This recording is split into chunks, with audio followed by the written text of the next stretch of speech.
지금은 성경 봉독 시간입니다. 오늘의 말씀은 시편 107편 31절로 43절까지의 말씀입니다.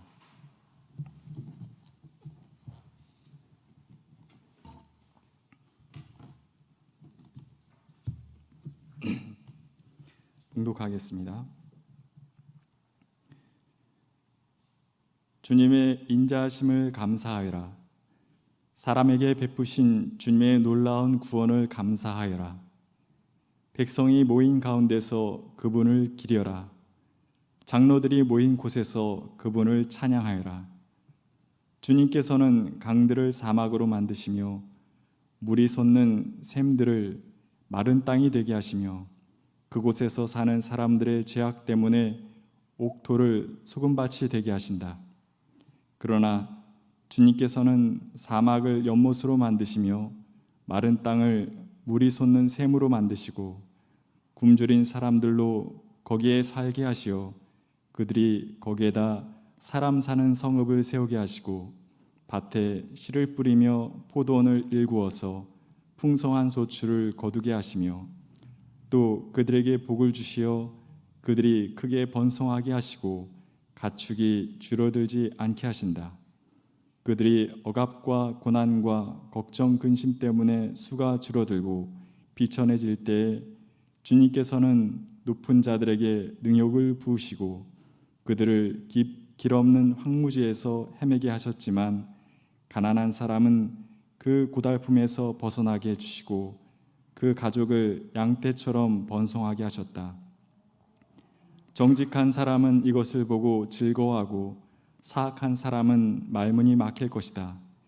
지혜 있는 사람이 누구냐? 이 일들을 명심하고 주님의 인자심을 깨달아라.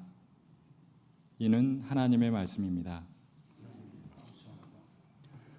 음악의 힘과 그리고 아름다움과 능력이 느껴지는 연주 통해서 여러분의 마음속에도 저는 확신과 평안함이 깃들기를 소망합니다.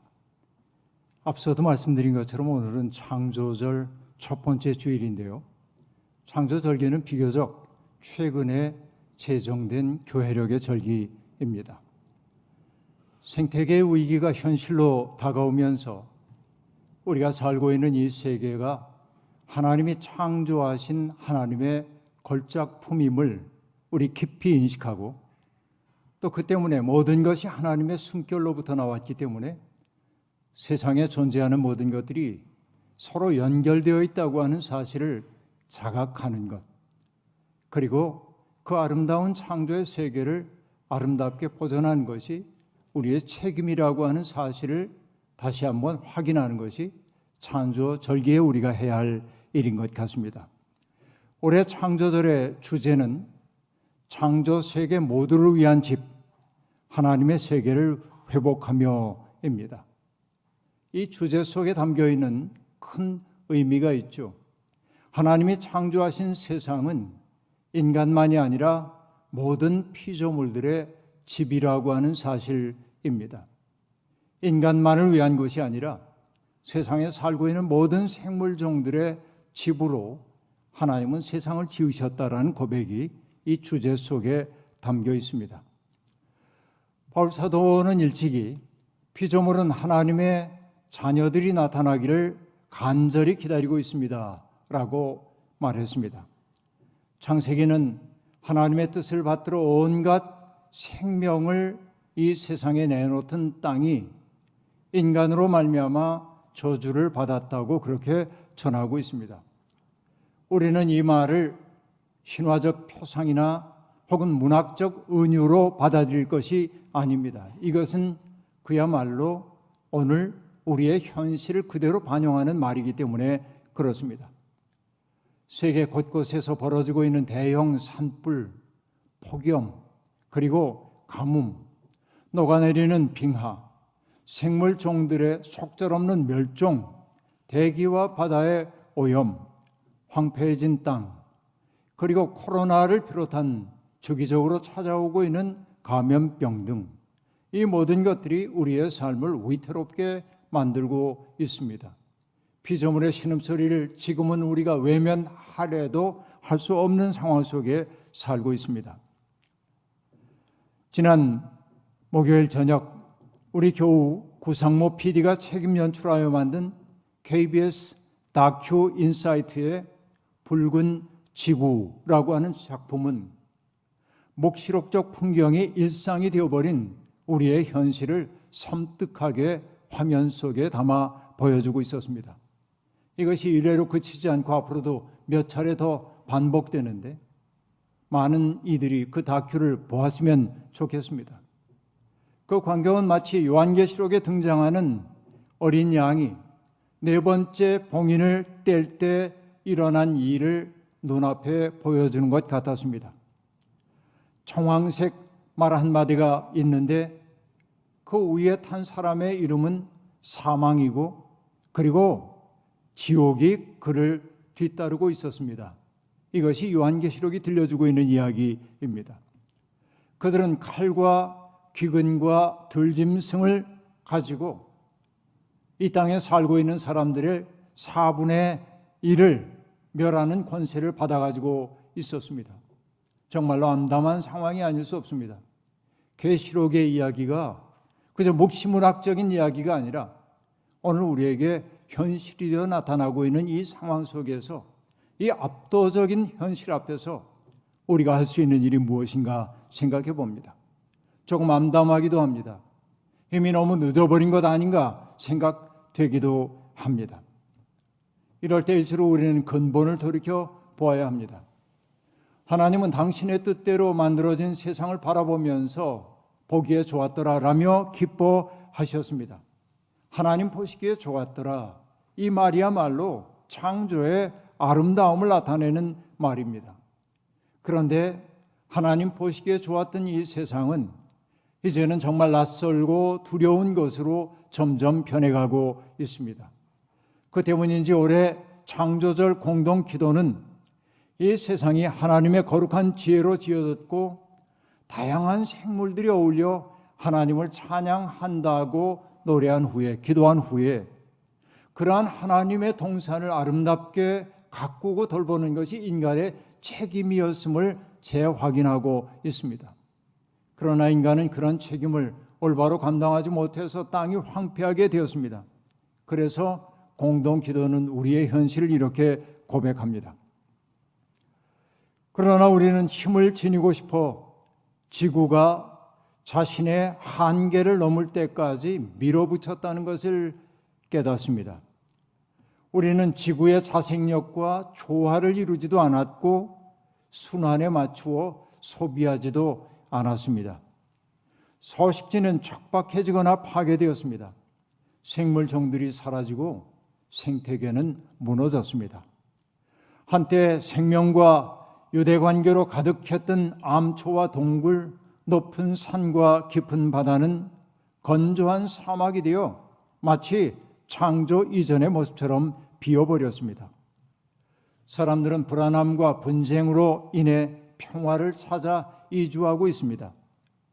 동물들은 화재, 벌목, 기근을 피해 새끼를 낳고 살아갈 거주지를 찾아 낯선 땅을 헤매고 있습니다. 이것이 여러분 바로 묵시록적 풍경이 아니면 무엇이겠습니까? 이러한 상황 속에서 우리가 무엇을 해야 하겠습니까? 시간이 얼마 남지 않은 것 같은 이 시대에 우리가 무엇을 해야 할까요? 어디서부터 시작을 해야 할까요?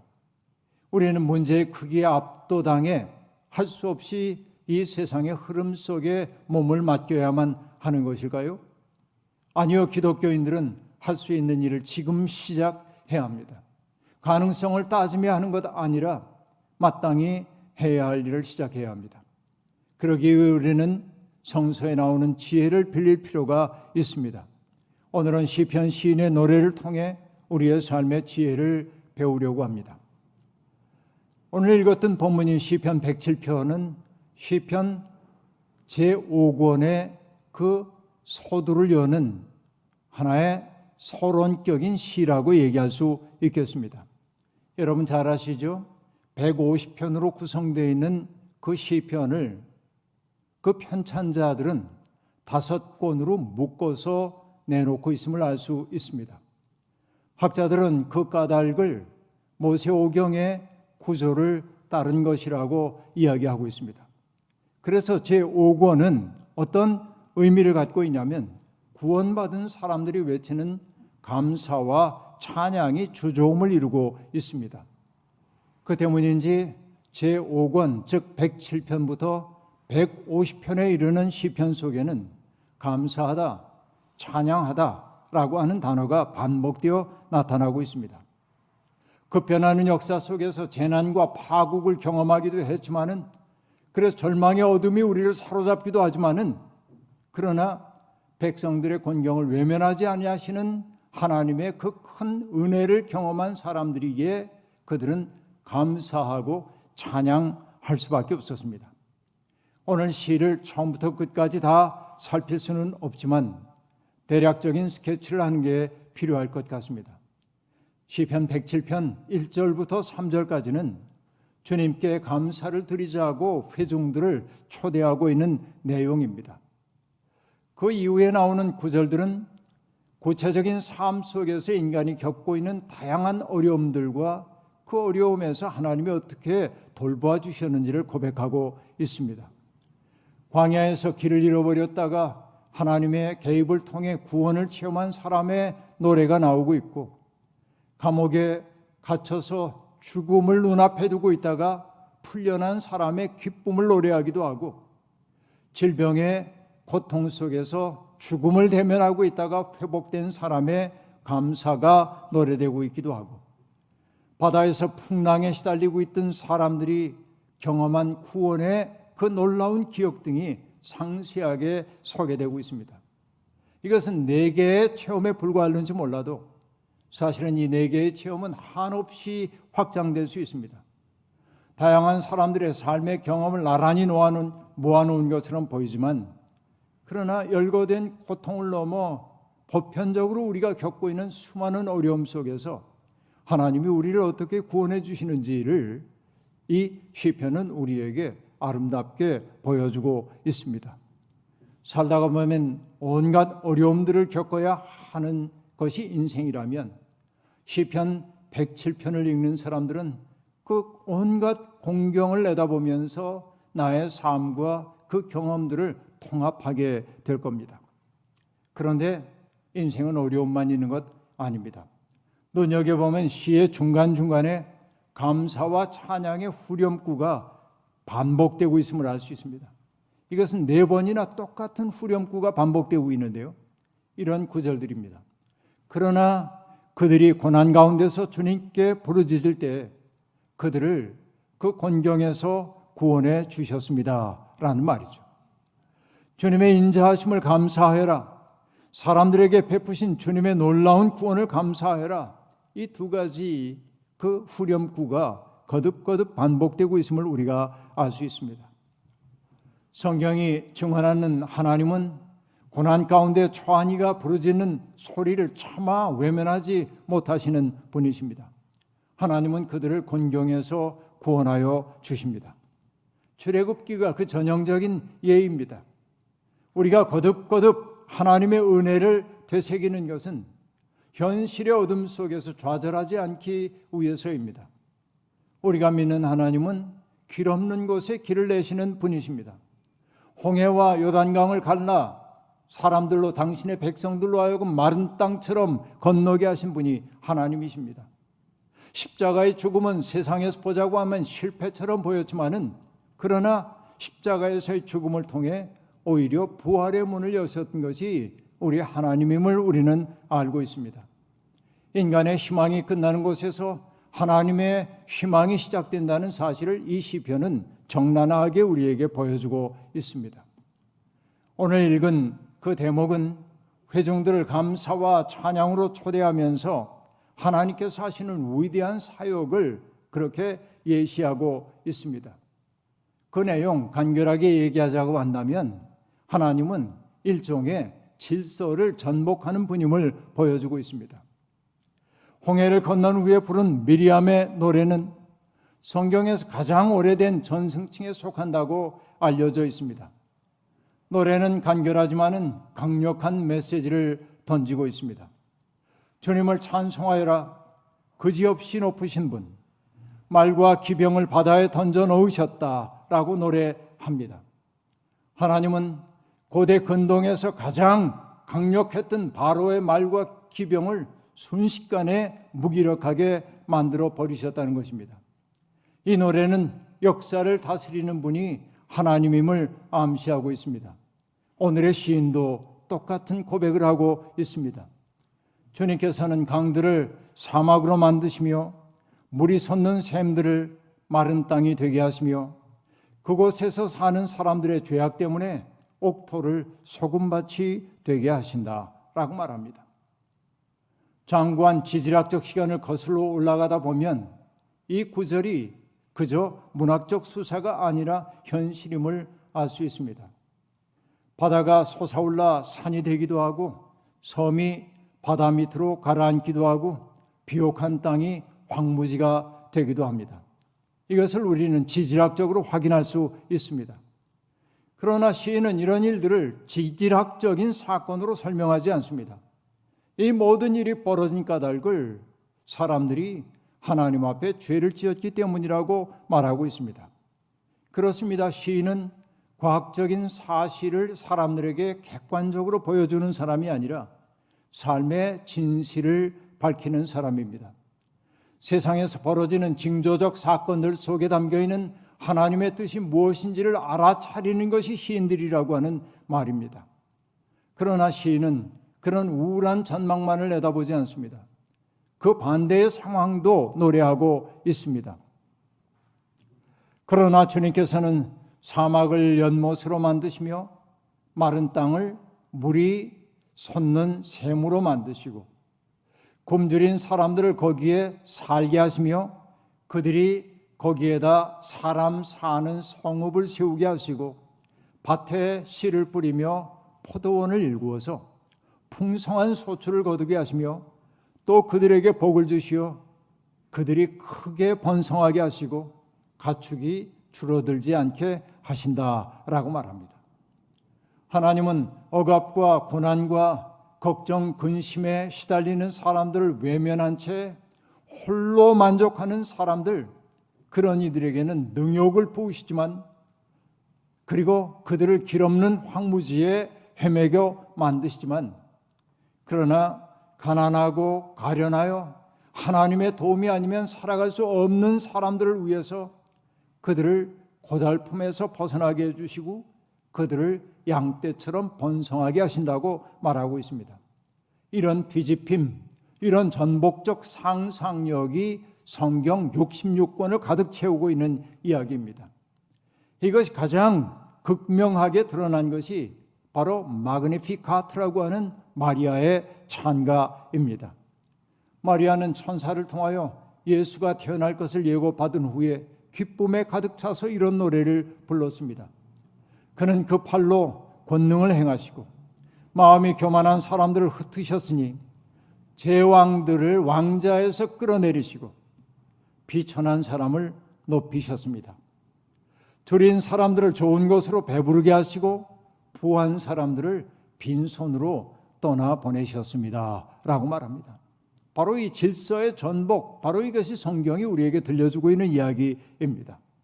현실이 아무리 암담해도 믿음의 사람들은 이 비전을 가슴에 품고 삽니다. 믿음은 우리가 바라는 세상, 우리가 정말로 살고 싶은 세상을 머리에 그리며 사는 것이고, 그리고 지금은 눈에 보이지 않지만은 다가와야 할 하나님 나라를 세상에 가시화하며 사는 것이 바로 믿음의 사람들이라 말할 수 있습니다. 하나님의 뜻은 분명합니다. 당신의 백성으로 부름받은 우리가 그런 새로운 질서를 만드는 일에 동참하라고 하는 것입니다. 현실이 어둡다고 탄식만 하고 있을 수는 없습니다. 피조물들의 신음소리가 높아가고 있는 이때에 하나님의 꿈을 가슴에 품고 사는 사람들은 세상의 질서와 흐름을 거스를 수 있는 용기를 내야 합니다. 아직도 우리가 살고 있는 세상은 이 위기 속에서도 경제 논리가 생명의 논리를 압도하고 있는 게 사실입니다.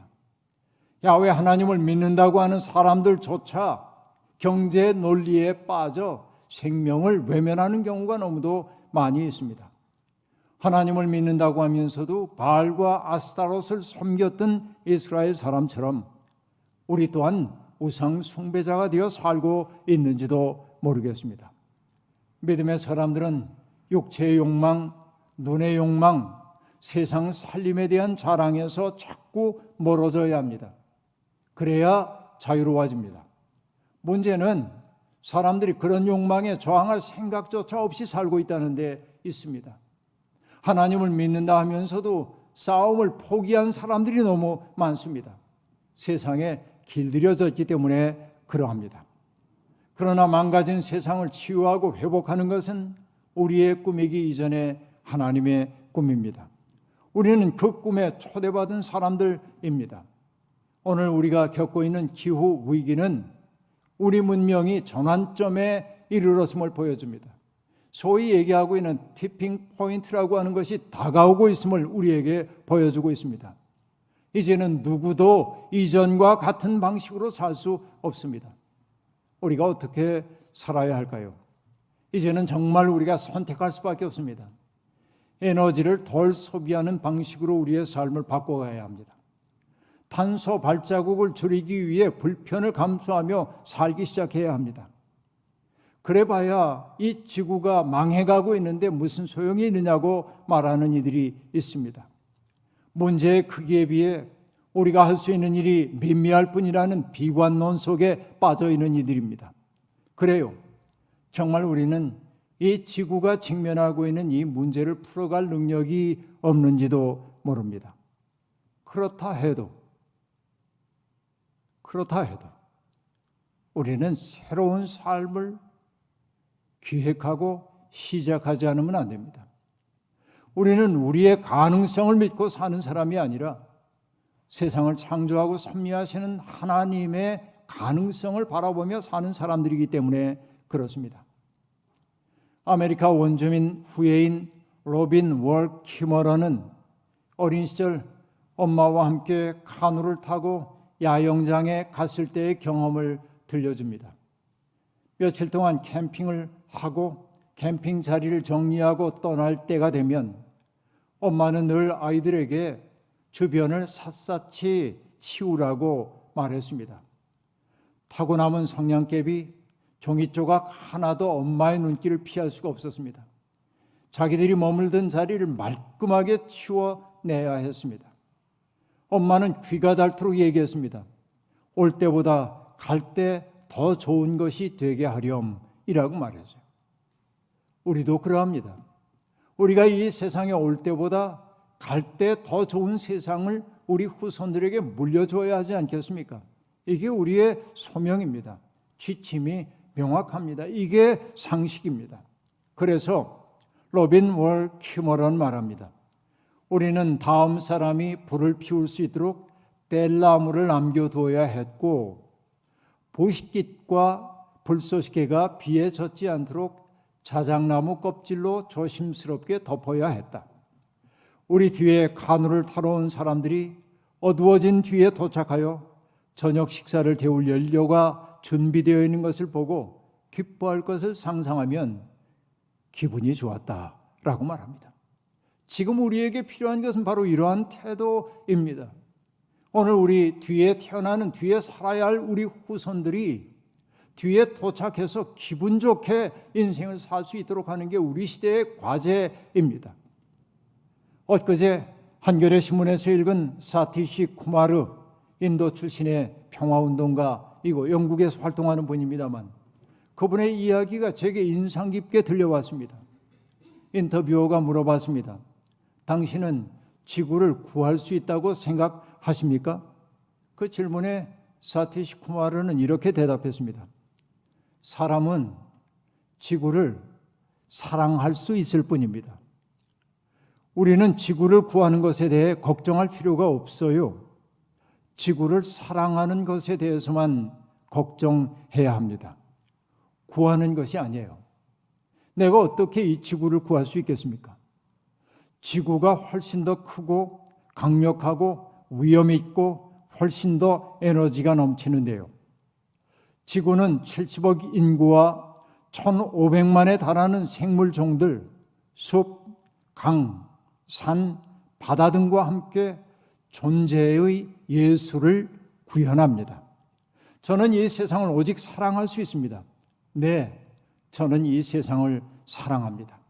세상을 파괴하지 않아요. 오염시키지도 그 어떤 것도 낭비하지 않습니다. 존중합니다. 그러니까 우리는 세상을 구하는 것에 대해 생각할 필요가 없습니다. 우리는 세상을 사랑하는 것에 대해 생각해야 해요 라고 말합니다. 이것이 여러분 얼마나 강렬한 메시지인지 모릅니다. 우리가 이 지구를 구하지 못할지도 모릅니다. 하지만 사랑할 수는 있습니다. 사랑할 때 어떤 일이 벌어질지는 아무도 모릅니다. 하나님이 살아계십니다. 우리는 다만 하나님의 걸작품인 이 세상에 잠시 머물다 갑니다.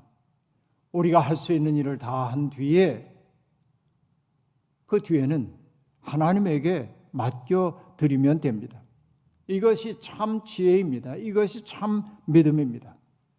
창조절기를 무심히 보내지 말고 우리의 삶을 천천히 되짚어 보면서 내 삶이 지구를 병들게 하고 있는 것은 아닌가 돌이켜 생각해 봐야 합니다. 새로운 삶을 결단해야 합니다. 그리고 생명과 평화의 청지기가 되라는 그 소명을 엄숙히 받아들여야 합니다. 주님은 우리의 손과 발을 통하여 세상을 새롭게 하려 하십니다. 주님은 바로 우리의 실천을 통하여 새 하늘과 새 땅을 열고 싶어 하십니다. 미력한 힘이지만 우리가 그 길로 나아가게 될 때 주님은 우리를 통해 기적을 일으킬 거라 생각합니다. 비관론은 내려놓고 지금 우리가 할 수 있는 작은 일을 시작해 보십시다. 그 실천을 통하여 하나님은 이 땅을 고치실 겁니다. 이것이 성경이 일관되게 우리에게 보여주고 있는 바입니다. 창조절기를 통하여서 우리의 삶이 지구를 구하는 삶보다 지구를 진정으로 사랑하고 그 때문에 생명이 있는 모든 것들을 존중하는 삶으로 변화되기를 주의 이름으로 축원합니다. 아멘. 주신 말씀 마음속에 새기며 거듭의 기도 함께 드리겠습니다. 하나님, 날이 갈수록 하나님의 어리석음이 사람의 지혜보다 낫고 하나님의 약하심이 사람의 강함보다 낫다고 하는 말씀이 새록새록 우리의 가슴 속에 다가옵니다. 그렇습니다. 하나님은 우리보다 높으시고 하나님의 뜻은 우리의 뜻보다 깊습니다. 이 사실을 겸허하게 인정하며 하나님의 마음에 맞추어 우리의 삶을 재구성할 수 있는 믿음 허락하여 주옵소서. 하나님이 창조하시고 보기에 좋았다 했던 세상을 인간의 탐욕으로 말미암아 보기 싫은 세상으로 만들었습니다. 이제는 이 과정을 역전시키고 싶습니다. 우리가 여기에 있습니다. 주님 우리를 사용하여 주옵소서. 예수님의 이름으로 기도하옵나이다. 아멘.